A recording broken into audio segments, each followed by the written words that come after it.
Hello friends, कैसे हैं आप सब? सो वेलकम बैक इन अधिकार।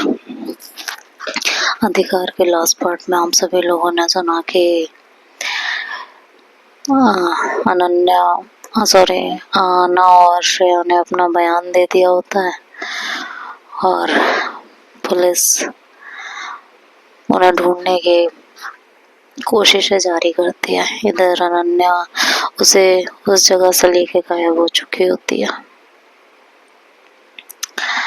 और पुलिस वहां पहुंचती है तो वहां उन्हें ना नयन मिलती है ना अनन्या। आना भी उन लोगों के साथ ही होती है क्योंकि उसे डर लग रहा होता है, लेकिन रिया उसे कहती है देखो आना, डरने की कोई जरूरत नहीं है। उसे बिल्कुल भनक नहीं है कि हम लोग पुलिस के साथ हैं, ठीक है, या हम पुलिस के पास गए या तुम्हारे पास गए हैं, क्योंकि इस समय वो सिर्फ और सिर्फ नयन में बिजी है। वो सिर्फ नयन उसके साथ है तो उसका दिमाग कहीं और नहीं जाएगा, ये कंफर्म है। नयन उसकी अगर ताकत है ना कि वो नयन के लिए किसी भी हद तक जा सकती है, तो नयन ही उसकी सबसे बड़ी कमजोरी है। तो तुम्हें अभी अपने घर जाना चाहिए, क्योंकि हमारे साथ जितने लोग होंगे हमें उतनी परेशानी होगी, है ना। तो तुम प्लीज अभी अपने घर जाओ, मैं तुमसे रिक्वेस्ट कर रही हूँ, प्लीज। इधर वो श्रेया की मम्मी और नयन की मम्मी को भी वापस घर भेज देती है।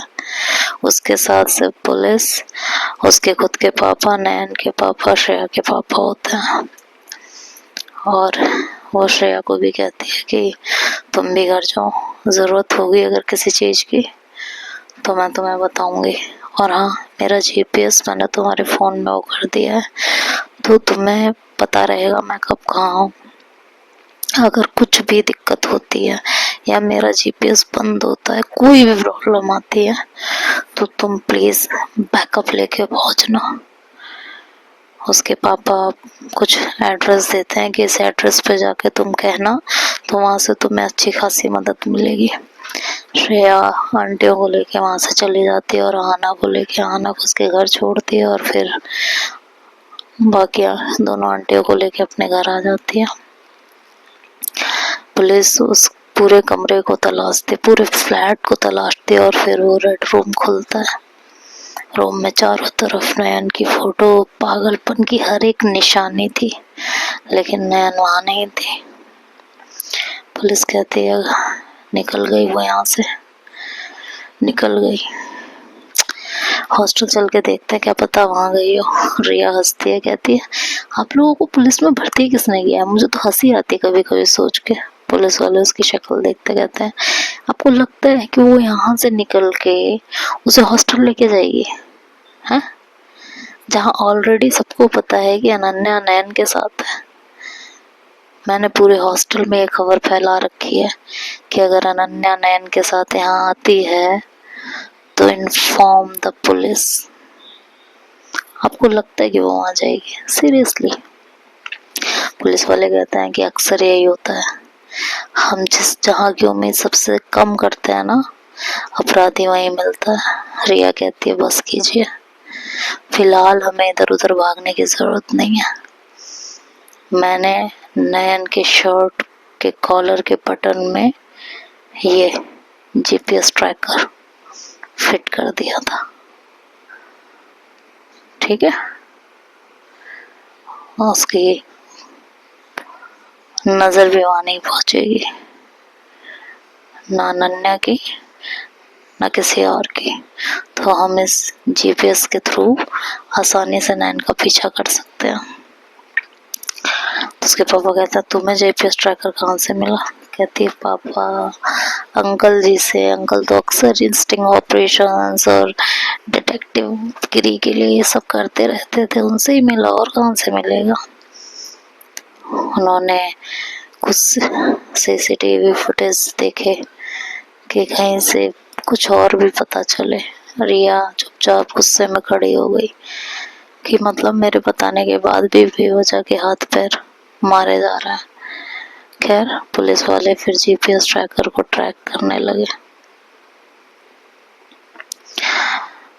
और उस लोकेशन की तरफ बढ़ने लगे। तो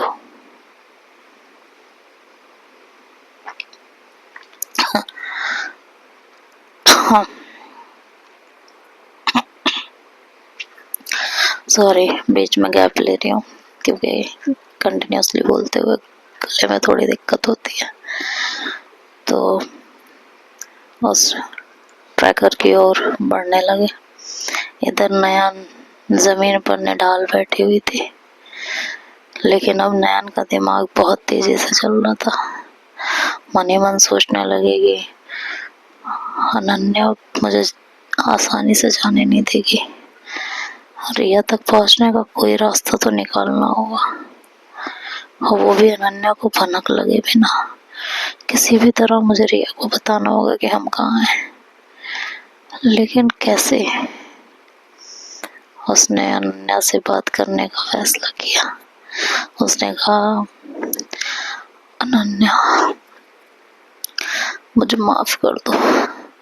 देखो मैं अभी भी डरी हूँ, मुझे थोड़ा वक्त दो। मुझे थोड़ा वक्त दोगे तो मैं तुम्हारे प्यार को समझने की कोशिश करूंगी। इवन कोशिश कर भी रही हूँ। अनन्या मुस्कुराते हुए कहती, हाँ नयन, हाँ मेरी जान, मैं जानती हूँ तुम डरी हो, लेकिन अब डरने की कोई बात नहीं है। अब हम हमेशा के लिए साथ हैं। बस मुझे थोड़ा वक्त दो और तुम देखोगे, तुम मुझसे प्यार करने लगोगे। प्यार। नयन एकटक अनन्या को देखती रहती है। उसके हाथ कांप रहे होते हैं। अनन्या उसे देखती है, उसके पास आती है। नयन अनन्या के चेहरे को अपने हाथों से छूती है तो अनन्या के शरीर में एक करंट सा दौड़ जाता है। पहली बार होता है जब नयन ने बिना किसी जोर जबरदस्ती के अनन्या के फेस को छुआ होता है। वो कहती है, देखो तुम इतनी सुंदर हो और तुम मुझसे इतना प्यार करती हो, मैं ये यकीन नहीं कर पा रही हूँ। मैं कोशिश कर रही हूँ कि मैं तुम्हारे प्यार पे यकीन करूँ। अनन्या हंसते हुए कहती है, सच है नयन, मैं तुमसे बहुत प्यार करती हूँ और अब तुम्हें भी मुझसे प्यार करना होगा। हाँ, बहुत प्यार करना होगा। अनन्या नयन के करीब आते हुए कहती है, अब बहुत हुआ नयन, ये घर देख रहे हो तुम, ये सिर्फ और सिर्फ हमारे लिए है। इस घर को मैंने तब के लिए खरीदा था कि जब हम दोनों की शादी होती। इस घर की हर एक दीवार पे नजर डालो, तुम्हारा फेवरेट कलर, तुम्हारा फेवरेट टेक्सचर, तुम्हारे फेवरेट कलर के कर्टन्स। हाँ, वो नयन को उठाती है और खींचते हुए एक रूम में लेके जाती है और कहती है, ये देखो, ये हमारा बेडरूम होगा। अभी ये पूरी तरह तैयार नहीं है, इसमें अभी फर्निशिंग होनी है, सब कुछ होना है। धीरे धीरे हो जाएगा तुम्हारी पसंद से। और वापस उसे उसी जगह ले आती है। देखो यहाँ पे मैंने तुम्हारी फेवरेट, जैसा तुम सोचते थे ना, वैसे ही बेड डाला हुआ है। नयन ऐसे आंखें फाड़ के अनन्या को देखती है, कहती, तुम्हें कैसे पता मैं ऐसे बेड? नयन, मुझे सब पता है तुम्हारे बारे में, सब कुछ। और अब बहुत हुआ नयन, तुम्हें मेरे प्यार को समझना ही पड़ेगा, तुम्हें मुझे अपनाना ही पड़ेगा। ये कह के अनन्या ने नयन के सीने को चूमना शुरू कर दिया, उसे अपनी बाहों में भर लिया। नयन का शरीर डर से कांप रहा था, लेकिन उसने अपनी हिम्मत बनाए रखी थी। अनन्या का प्यार अब एक पागलपन में बदल चुका था और नयन को डर था कि वो इस पागलपन से अब कभी बच नहीं पाएगी।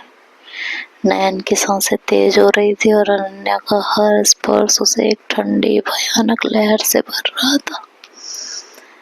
उसे अपने अंदर की चीख को दबाना मुश्किल हो रहा था, लेकिन उसने खुद को समझाया कि उसे मजबूत रहना होगा। अनन्या ने नयन के होठों पर अपना चेहरा झुकाया। नयन ने कसकर आंखें बंद कर ली और तुरंत पीछे हटी, जैसे ये कोई भयानक पल है। अनन्या की सांसों की गर्माहट से उसे घुटन महसूस हो रही थी। नयन को अनन्या ने पीछे हटते हुए देखा तो वो झुंझला गई। उसके चेहरे पर एक गहरी नाराजगी का भाव आया और उसने कहा, हद हो गई है, तुम्हें मेरा प्यार नहीं दिखता? पीछे हट रहे हो तुम, सच में?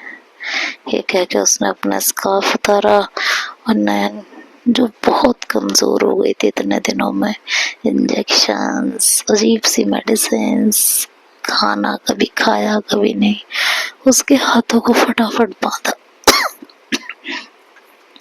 और पैरों को भी, और उसे बेड पर बैठा दिया। और अनन्या बोली, मैं थोड़ी देर में ही मेरी जान। ये कह के वो दूसरे रूम में चली गई। करीबन 10 मिनट बाद वो बाहर आई। इधर रिया पुलिस वालों को कह रही थी, जल्दी कीजिए, कितनी स्लो स्पीड में गाड़ी चला रहे हैं। उधर नयन को अगर कुछ हो गया ना तो मैं तुम्हें देख लेना क्या करूँगा।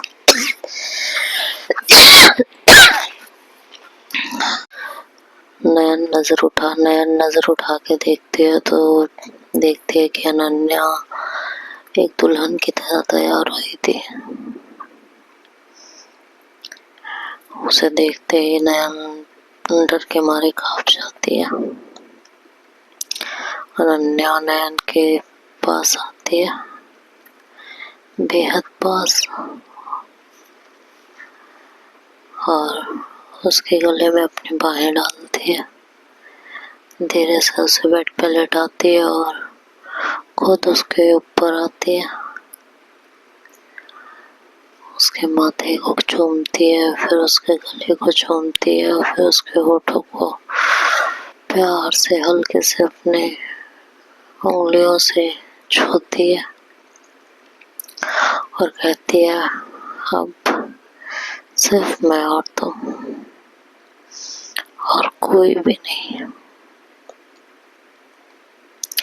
अनन्या ने नयन को अपने बाहों में कसकर पकड़ा हुआ था, जैसे आज किसी भी कीमत पर उसे जाने नहीं देगी।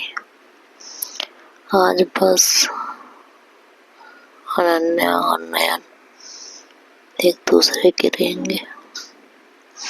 नयन सारी हिम्मत जोड़ के कहती है, अनन्या देखो, इस तरह प्यार करोगी? हाँ, इस तरह। अब बस तुम और मैं, और कोई भी नहीं, कोई भी नहीं। तुम सिर्फ मेरी हो, सिर्फ मेरी, और मैं तुम्हारी। अब हमारे बीच में कोई नहीं आएगा, कोई भी नहीं। तो आगे क्या होगा ये नेक्स्ट पार्ट में सुनेंगे। कैसे दोनों एक होती हैं, कैसे नयन की जिंदगी जहन्नुम बनती है। ये सब सुनने के लिए कल तक का वेट करना पड़ेगा। बहुत कोशिश कर रही हूँ कि जल्दी जल्दी खत्म कर दूं, लेकिन गला साथ नहीं दे रहा बिल्कुल भी।